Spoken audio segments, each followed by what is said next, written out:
In this video, we're going to take a look at global slicers and hidden slicers in presentations. So I've got this presentation set up that has some content in it with a simple year slicer. And so you can see as I'm making changes, the content is changing. This presentation happens to have 2 pages. You'll notice on the second page, there is no slicer here. So what we're going to do is we're going to cover both the global and the hidden together at the same time. So to kind of showcase this, what I'm going to do is I am going to take a look at adding a second slicer to this report. So I've got a country slicer that I want to use. And initially, I'm just going to go ahead and keep this one here as is. And if I run it, you'll see that if I make a change, all of that is automatically being applied, okay? But once again, if I come over here, those filters are not applying. So let's see how we can make this work. So it turns out when you add slicers to a presentation, the slicers by default are visible on the page you add them on, but they are actually available to any page in the dashboard. So what you'll see over here, my slides, I'm going to go ahead and go to slide 2. When I go to slide 2, I don't see them here. But what you'll find is over here on the far right, you'll notice that there is this property pane called slicers. I'm going to go ahead and select that. We'll pin it just so it stays open. And you'll notice right now it says that there are 2 hidden slicers. One is called sales year, the other is called country. If I want to treat it as just a standard global slicer, all I have to do is grab it from here and drag it onto the page. And it will essentially be visible now to the user. However, in order to apply it, I actually have to go to the interaction manager.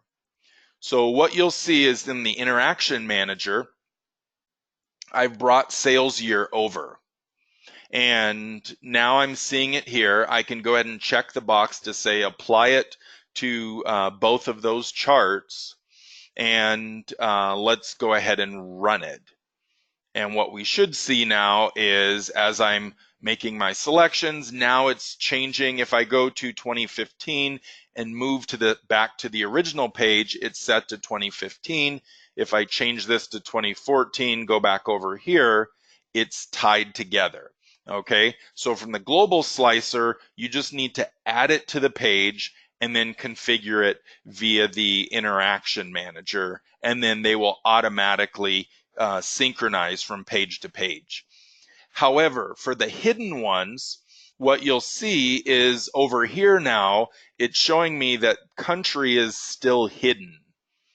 If I want to actually apply the country value to this page, but not allow the user to make modifications, you'll see there's a button right here in the interaction manager that says hidden slicers.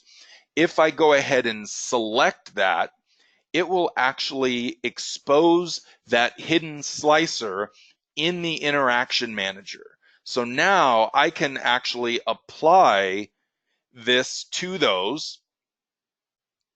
Okay, so now that this is available, and when I go ahead and run this, what we'll see is right now it's actually saying all. If I switch to the previous page and let's pick France as an example, when I go back to this page, you'll see it's actually locked in to now filter the data by France. But this page, I cannot make changes. It's locked in. So with the hidden ones, the trick is you have to click this button to show the hidden slicers and then apply it. Now, you might think, okay, what are some good use cases for hidden slicers? One of the best use cases is an alternative for security.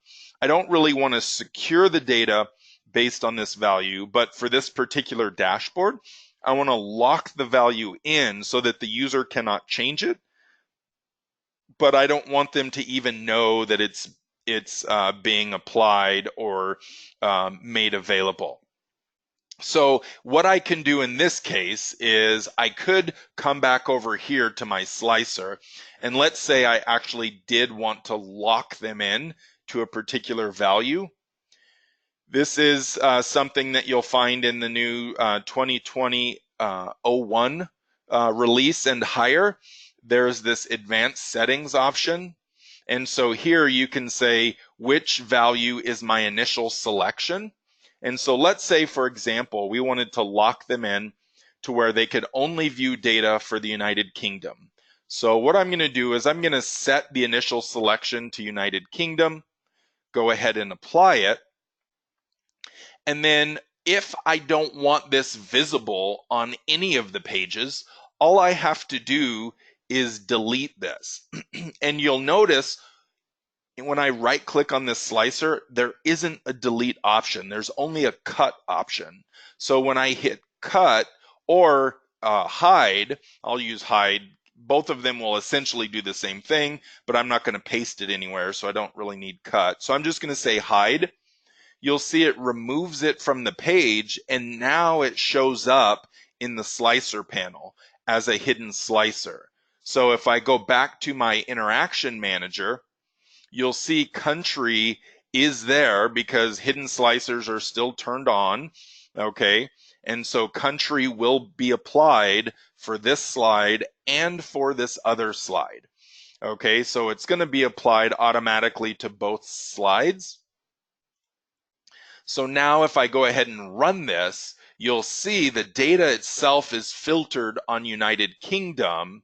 And so I've got a dashboard that has a global slicer for my year, passing it from slide to slide, and a hidden slicer for my country that locks me in. So as an end user, I cannot move away from that. In fact, if I were to slice this data as an example, let's go dice this information by city. What you'll see are the only cities that I'm actually viewing here are the cities in the United Kingdom because it is locked in. There is no way for me to get away from the United Kingdom because it's being locked in. So that's an example of leveraging both global slicers and hidden slicers within a presentation. For more information on hidden slicers, you can actually search hidden slicers in the help file, and there's a fantastic document that just talks more about them and shows you an example how to create them. But hopefully this gives you a quick idea of how you can apply global slicers and hidden slicers in a dashboard using the slicers pane.